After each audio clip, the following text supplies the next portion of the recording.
Според Евтимий од Акмонија, воведувањето во еретичките догми траело од 1 до 2 години. Наспроти него, Евтимий Зигавен и Јован Зонара, осврнувајќи се на дејноста на попот Василий, главниот протагонист на богомилите во 11 и 12 век, истакнуваат дека тој ги изучувал догмите цели 15 години. Најверојатно, покрај овој задолжителен период за едукација во духот на богомилството, претендентите за највисоката категорија совршени поминувале долго време на лично усовршување.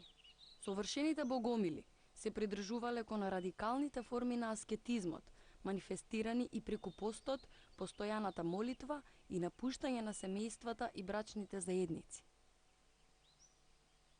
Начинот на исхрана кај богомилите подразбирал целосна абстиненција од продукти од животинско потекло, чиешто настанување представува продукт на сексуален чин. Богомилите биле против конзумирањето месо, зашто сметале дека е творба на сатаната. Евтимий Зигавен ова го поврзува со негативниот став на богомилите кон Стариот Завет, особено кон Моисиевите заповеди, според кои било дозволено јадење месо и жртвување, што пак не одговарало на нивната пацифистичка доктрина. Имено убиството за нив можело да значи убиство на некој близок предок, што е класично верување во реинкарнација.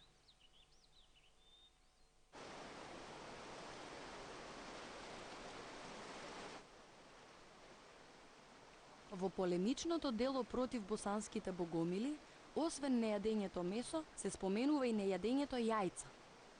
Совршените богомили биле вегетаријанци. Тие за време на ригорозните пости конзумирале само леб и вода.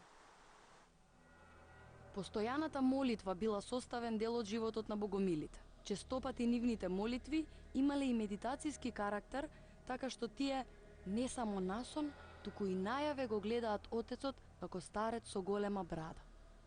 Непосредно пред да станат совршени, богомилите морале да ги напуштат своите семејства. Оној што не ја напушта жена си, не може да постигне спасение. Како подкрепа на ваквото убедување, богомилите го посочувале делот од Евангелието по Матеј во кое се вели: и секој што остави куќа, или брат, или сестра, или татко или мајка, или жена, или деца, или ниви, заради моето име, ќе наследи 100 пати повеќе и ќе добие вечен живот. Карактеристично е што кај богомилите жените имале исти права и должности како и мажите. Тие не само што имале можност да станат богомили, туку и проповедале. Тоа директно и во негативна конотација е споменато во номоканонот на Свети Сава, според кој жените ги поставуваат за учители на догмите на својот ерес, едноставно наредувајќи им да не бидат старешени само на обичните луѓе, туку да управуваат и со свештениците. Монасите владици Леонти и Климент од Кападокија во 1143 година биле обвинети за ерес токму поради фактот што поставувале жени за ѓакони, дозволувајќи им да проповедаат молитви, да ги читаат светите евангелија и да му служат на Климента. Меѓу другото се споменува и монахињата Ирина од Солун, кај која доаѓале голем број монаси од Светагора обвинети за ерес. Значењето на оваа жена се состои во фактот што таа со своите проповеди придонела еретичките догми да навлесат во најсилното средиште на православието – Светагора. Меѓутоа се поставува прашањето: каков бил историскиот подем на богомилството? Како од едно учење создадено локално на просторот на југозападна Македонија прераснало во религиско движење кое се расширило на Балканот и во Европа, продирајќи дури и во највисоките аристократски кругови во самата престолнина на Византија. Не постојат индиции дека и самиот цар Самуил бил приврзаник на богомилското движење, со оглед на неговата потврдена црковна активност, која резултирала со воздигнување на Преспа и Охридската архиепископија.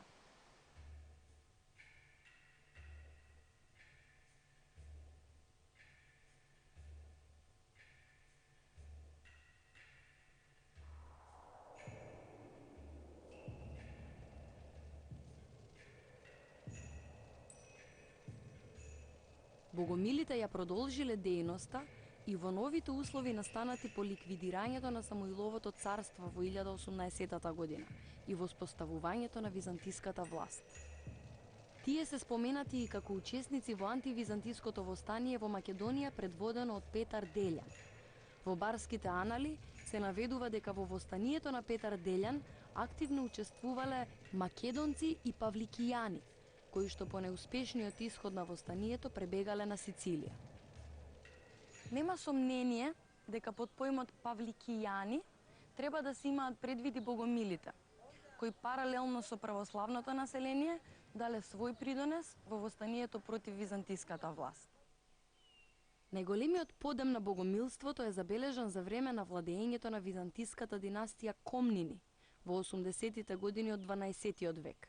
Византиската принцеза и писателка Ана Комнина во своето дело Алексијадата констатира дека славата на богомилството се распространила насекаде и злото како оган уништило многу души. Тоа значи дека богомилството почнало да продире и до самиот Константинопол. Главен протагонист на богомилите во тоа време бил попот Василий, за кого Ана Комнина вели дека имал 12 ученици кои ги нарекол апостоли.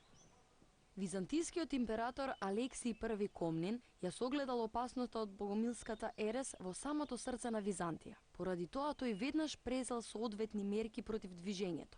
Императорот заповедал на дворот да бидат донесени некои од припадниците на богомилството, меѓу кои што бил и извесен Дивлати, кој го издал името на попот Василий. Тој бил заробен, но и покрај измачувањата на кој бил подложен, останал доследен на своето верување и не се откажал од приврзаноста кон богомилството. Тој, истакнува Ана Комнина, бил непоколеблив, вистински богомил. Попот Василий бил осуден со горење на клада, а Ана Комнина запишала: била ископана исклучително голема дупка, а големото количество дрва од високи и наредени дрвја наликувала на планина. Откако кладата била запалена, мноштво од луѓе започнале да се слеваат во арената на хиподромот и сите биле во исчекување што ќе се случи. На другата страна бил забиен крст и на несрекникот му бил даден избор, ако некако се уплаши од кладата и го промени мислењето, да отиде до крстот за да биде ослободен од огнот. Но тој останал нескршлив, бидејќи огнот не омекнал неговата железна волја, ниту пораките испратени од императорот го покориле. Пламенот го голтнал така, како да бил разгневен против него. Ниту се почувствувал мирис, ниту димот се променил, се појавила само една тенка струја на пареа во средината на пламенот.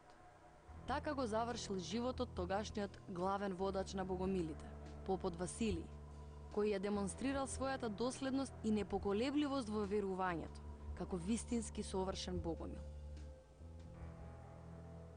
Во првичната фаза од својата појава, богомилството се распространило само меѓу луѓе со низок социјален статус, додека во втората половина на 12-тиот век тоа веќе ги опфаќало сите слоеви на општеството. Богомилството продолжило и за времето на византискиот император Мануил I Комнин.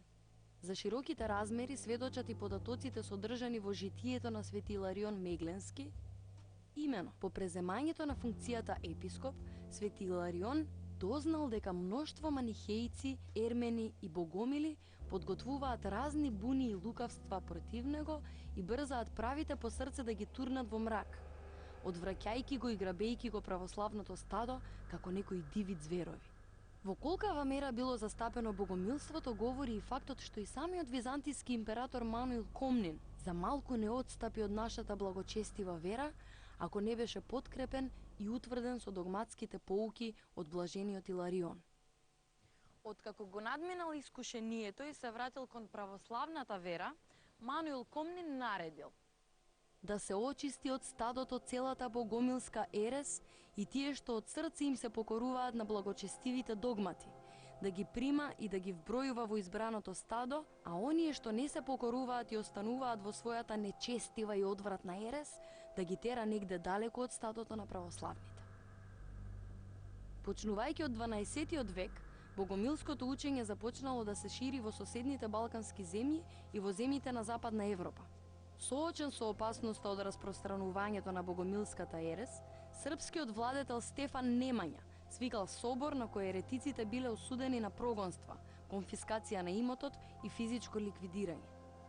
Следбениците на богомилството во Босна, познати како патарение, на овие простори се појавиле за време на владењето на банот Кулин, кој вовел повеќе од 10.000 христијани во ова аерес.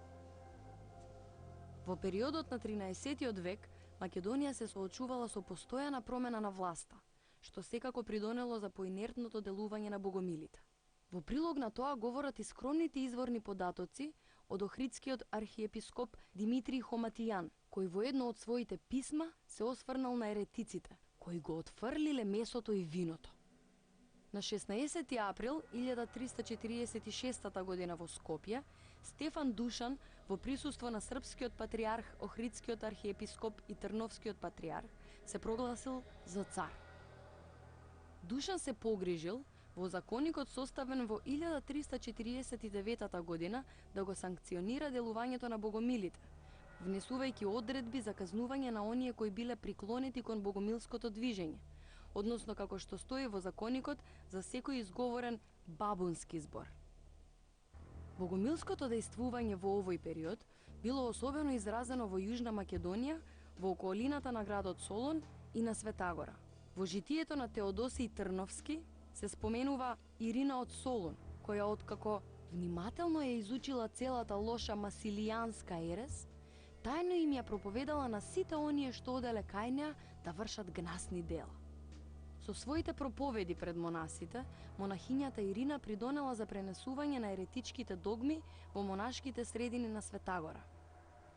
Процесот на изумирање на богомилството во принцип се поврзува со турските освојувања во Македонија и на Балканот, што предизвикало исчезнување на богомилството од историската сцена. Богомилството со своите препознатливи изразни форми се одразило и во духовната култура на Македонија, идентификувано преку оригиналните книжевни творби. Тајната книга, Видение на Исаја и Катарскиот требник, Апокрифите книга за Енох, Откровение на Варух, Прение на Антихристот со Христос, Детството на Исус, Разумник, Тиверијадско море, како и преку народното творештво. Тајната книга, позната уште како и Јованово или Лажно евангелие, е едно од најзначајните дела на апокривната книжевност. Таа е сочувана во две латински верзии, и тоа од 12-тиот и од 14-тиот век. Во тајната книга всушност се воведува еден нов пристап кон пишаното слово во средовековната книжевност, при што канонските мотиви подлежат на филозофска оцена и на дополнителна литературна обработка. Тајната книга била во употреба и меѓу катарите во Северна Италија и Јужна Франција, што говори во прилог на известна културна соработка помеѓу источните и западните дуалисти.